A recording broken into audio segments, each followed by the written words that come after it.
Thank you for joining us tonight. I'm Quentin Smith. President Donald Trump made an Oval Office speech this morning in response to the two mass shootings this weekend in El Paso, Texas and Dayton, Ohio. He addressed a number of issues in relation to those shootings. CBS's Weijia Zhang has more on what he included and what some say he left out. In one voice, our nation must condemn racism, bigotry, and white supremacy. President Trump denounced white supremacy today. 2 years ago, when a white nationalist rally in Charlottesville, Virginia turned deadly, the president said this. You also had people that were very fine people on both sides. Today, Mr. Trump pledged more federal resources to combat domestic terrorism. He also recommended curbing the glorification of violence found in video games and restricting access to firearms for the mentally ill who pose a threat. Mental illness and hatred pulls the trigger, not the gun. But Mr. Trump did not talk about the need to mandate strong background checks on gun buyers, which he tweeted this morning and initially supported after the 2018 shooting at a Florida high school. And I'm pissed because my daughter I'm not going to see again. Just days after meeting with victims and family members, the president had what he called a great meeting with the NRA and backed off his background check pledge. Today, former President Barack Obama issued a lengthy statement calling for tougher gun laws, and in a rare rebuke of President Trump, said Americans should soundly reject language coming out of the mouths of any of our leaders that normalizes racist sentiments. Mr. Obama's Vice President, Joe Biden, echoed those calls on the presidential campaign trail. Mr. President, it's long past time you addressed it for what it is. This is hatred, pure and simple. CBS News has learned that before and after the president's speech, officials here at the White House met to draw out a roadmap to implement what the president outlined. But admittedly, there are very few specifics to share about what would actually go into legislative proposals. We have also learned that after the president spoke, NRA executives called members of the administration to say they were pleased with what he said. Weijia Zhang, CBS News, the White House. Mass shootings and mental health. Those two phrases have come to be a part of the same conversations in recent years. As the gun control debate ramps back up in the wake of the most recent mass shootings, politicians and advocates are now weighing in with their own take. Courtney Ann Jackson has more. The question of why is a common one after mass shootings. Monday morning, President Trump placed part of that blame on mental health. We must reform our mental health laws to better identify mentally disturbed individuals who may commit acts of violence and make sure those people not only get treatment, but when necessary, involuntary confinement. Mental illness and hatred pulls the trigger, not the gun. Just this weekend, Mississippians connected to Moms Demand Action and Every Town for Gun Safety were meeting in Washington to discuss ways to try and prevent more tragedies. Enough is enough, not one more. Pastor Lorenzo Neal says it's not that the president's point of mental health is wrong. Mental illness is real. However, there are a lot of people with mental illness that don't have access to a weapon and do not use a weapon to carry out actions such as this. So we can't blame mental illness solely. But he's hoping there are more comprehensive changes made that also target the concerns of access to guns. Restrict access for those with severe mental illness to have a weapon, for those with felonies, and also closing loopholes regarding background checks. Congressman Benny Thompson says the president's words today are meaningless, adding, "We know tragedy after tragedy. His words have not led to solid action or any change in rhetoric." Senator Cindy Hyde-Smith condemned the acts of violence and added that, quote, "Now is not the time for political theater." Courtney Ann Jackson, WCBI News. And switching gears, it is now time to turn our attention over to weather. Meteorologist Trevor Burchett is joining us now for a first look at our forecast. Trevor? Hey there, Quentin. Well, it's shaping up to be a beautiful August evening out there. Take a look at these temperatures. It's 73 right now in Starkville, 76 in Columbus, 79 for our friends up in Tupelo, and basically mid to upper 70s for much of us across the region. It's feeling very nice outside. Now tomorrow, big day for us here in Mississippi. It's Election Day. Thunderstorms possible in the afternoon, but still a pretty nice day. We'll top out in the mid-90s. Thanks so much, Trevor. An in-depth look into EMCC's financial woes could be lurking within the community college. The Board of Trustees met tonight in the Scuba campus. Our Scott Martin was at that meeting. He joins us live with more. Scott? Dr. Russell Brooks announced tonight to the Board of Trustees that there is a chance that the state auditor's office could investigate the college's financial records.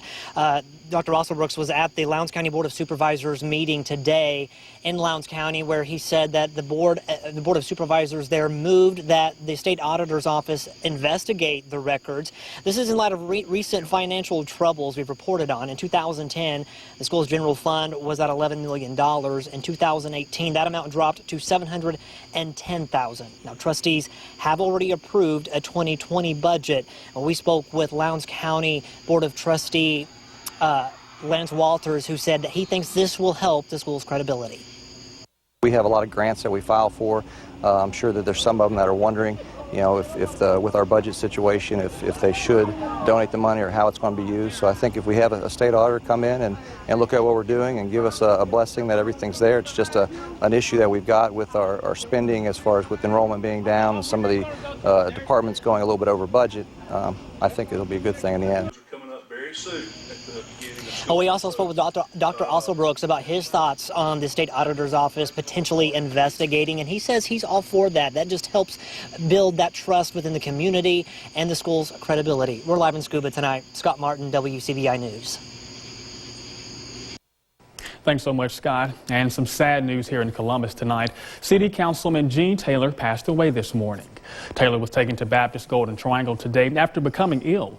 Lowndes County Coroner Greg Merchant says Taylor passed away a short time later. The Ward 1 representative has held that seat since December of 2006. Taylor leaves behind a wife of more than 2 decades, 3 daughters, and a granddaughter.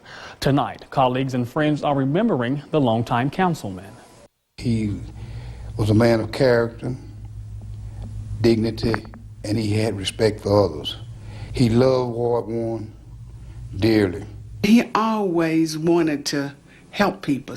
He was the type of person that would help anybody. We're going to really miss Mr. Taylor. Columbus has lost a great councilman.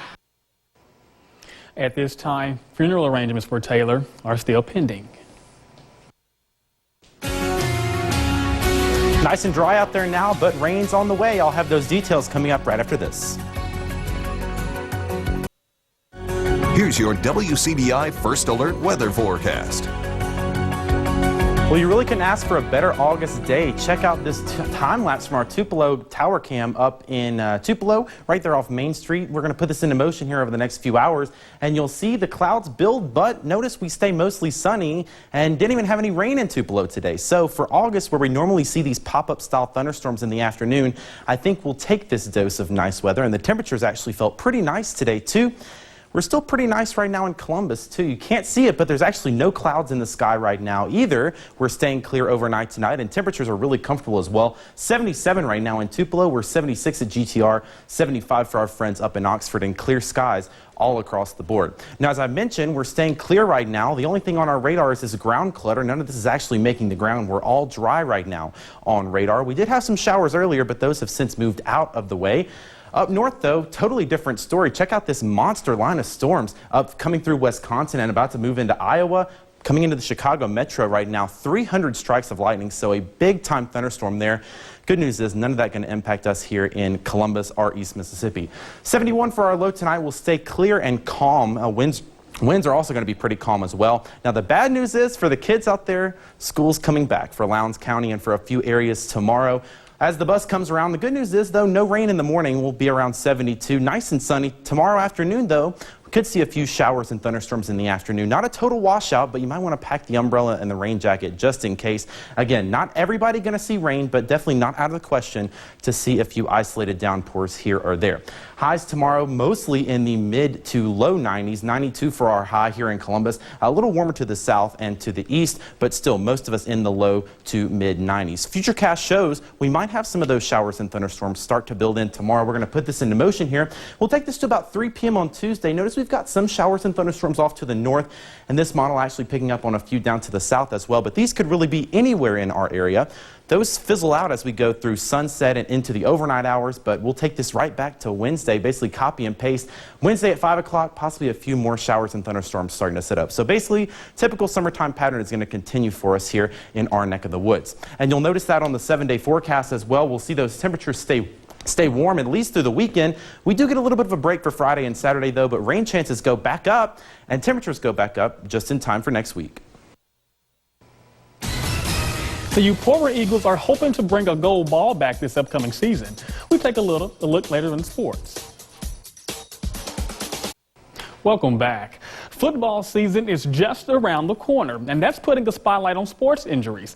Now, even though concussions often fall into that category, they can happen to anyone at any time. We find out more in tonight's Health Talk with Baptist. Hi, I'm Dr. Lee Richardson, a physician in the emergency room at Baptist Memorial Hospital Golden Triangle. Tonight we will look at concussion. Your brain is a soft organ that is surrounded by spinal fluid and protected by your hard skull. Normally the fluid around your brain acts like a cushion that keeps your brain from banging into your skull. But if your head or body is hit hard, your brain can crash into your skull and be injured. A concussion is a type of traumatic brain injury that is caused by a blow to the head or body, a fall, or another injury that jars or shakes the brain inside the skull. The most common cause of concussion is contact sports. An athlete who sustains a concussion is 4 to 6 times more likely to sustain a second concussion. Getting your bell rung accounts for 75% of all concussions. The effects of a concussion are cumulative in athletes who return to play before they completely recover. Concussion headaches are the #1 reported symptom, usually described as a pressure sensation which worsens as the day goes along. 80% of all concussions get better within 3 weeks, and 20% of concussions take 3 weeks or longer to recover. Second impact syndrome, which results from rapid swelling of the brain, can occur if an athlete suffers an additional concussion before symptoms of the initial concussion have subsided. Adolescent athletes are more susceptible to second impact syndrome. Second impact syndrome is more likely to occur within 14 days of the initial concussion.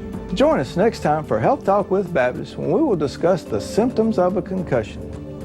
Mail your topic suggestions to healthtalk@wcbi.com. Health Talk has been brought to you by Baptist Memorial Hospital Golden Triangle. If you live in Brooksville, you may want to listen up. Much of the town is under a boil water notice. If you're a customer of the city of Brooksville and live on Deerbrook Street, Highway 388, north of Highway 45, or north of Highway 145, you need to boil your water before use until further notice. The high school football tour rolls into Eupora. See our preview with the Eagles coming up next in sports.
WCBI News.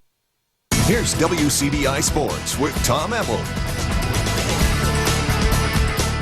The high school football tour continues as we take a trip down 182 to visit with the Eupora Eagles. Coming off a strong 2018 campaign, head coach Stephen Edwards hopes the Eagles can repeat last season's success. Eupora is stop number 43 on the high school football tour. WCBI's 60 Schools in 60 Days is brought to you by Sparklight.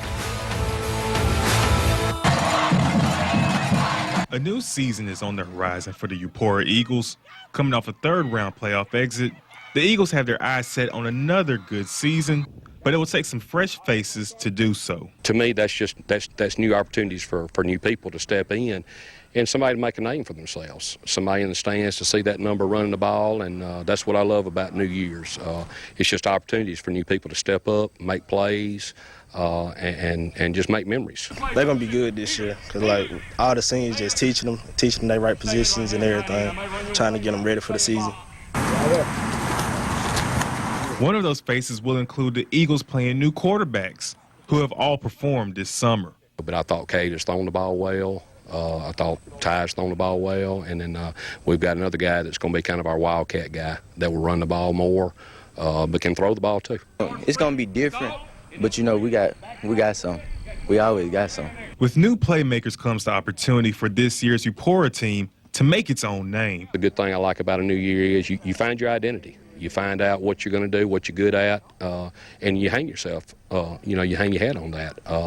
And this bunch right now, I think it's an unselfish bunch and, a hard-working bunch, and that's what we got to do to be successful this year. Family and just hard workers. Basically, we lost a lot last year. Everybody knows that, and they a little down on us, But these guys, they've been working extremely hard, day in, day out. They dedicated. Their hard work will be tested as the Eagles compete in the tough district featuring Calhoun City. We're going to go into it where we want to win the division. That's our goal. We didn't do it last year, got close, and we didn't do it. But that's our goal every year. But every team in the division is good. I mean, every team has been to a state championship, won a state championship in our region, and so we know it's difficult every week. But the Eagles are no stranger to the underdog role. People talk down on us all the time, but we'll show them wrong when it comes time for them Friday night lights to come on. Reporting in Eupora on the high school football tour, Chris Bolton, WCBI Sports. 60 Schools in 60 Days with Eupora High School was brought to you by Bank of Kilmichael and WFCA. The upcoming stops on the high school football tour, all Pontotoc all the time this week.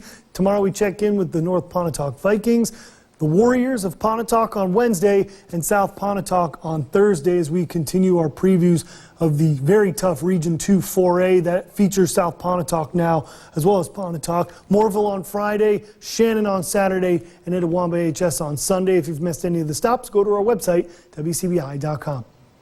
Second week of fall camp underway from Mississippi State. Another day for a quarterback to try and separate himself from the pack. Both Tommy Stevens and Keaton Thompson saying they've worked together to master Joe Moorhead's system, even during the competition. The two Bulldog signal callers say while there can only be one, the QB room is working towards what's best for the team. Obviously, there's only going to be one starting quarterback, but if all of us can work together and one way or another help whichever guy is the starter, that's the most important thing. And so I know we were able to do that at Penn State, and everything that I've been shown so far leads me to believe we'll do the same thing here. There's always competition, and you always want to go out and get better, regardless of who's out there behind you or who's in front of you. You still want to get better and be the best player that you can be. Day one of stroke play in the books at Old Waverly for the Women's Amateur Golf Championship. It was a two-way tie for first. Michaela Merard and Andrea Lee shooting a 67 on Monday. Mississippi State golfer Ashley Gilliam in 45th with a 74. And Starkville native and Ole Miss golfer Connor Beth Ball shooting 6 over for 112th. They need to get to the top 64 to advance to Wednesday. That's it for sports.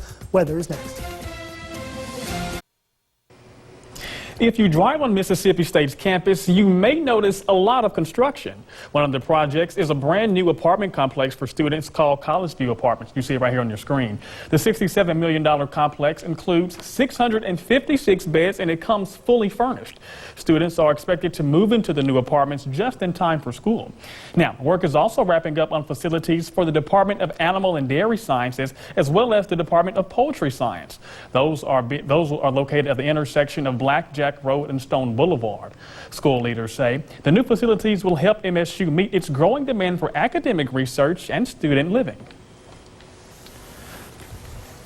Well, Quentin, we're going to keep the same basic summertime pattern in play here. Chances for showers and thunderstorms each day. Best chance right now Friday and Saturday, but any day could be a hit or miss shower. I want the warm weather to go away, bring in the cooler weather. I'm ready for snow. Me too. I don't know about you. I want the snow. I think we got some waiting to do, though. Might be a little while. Unfortunately.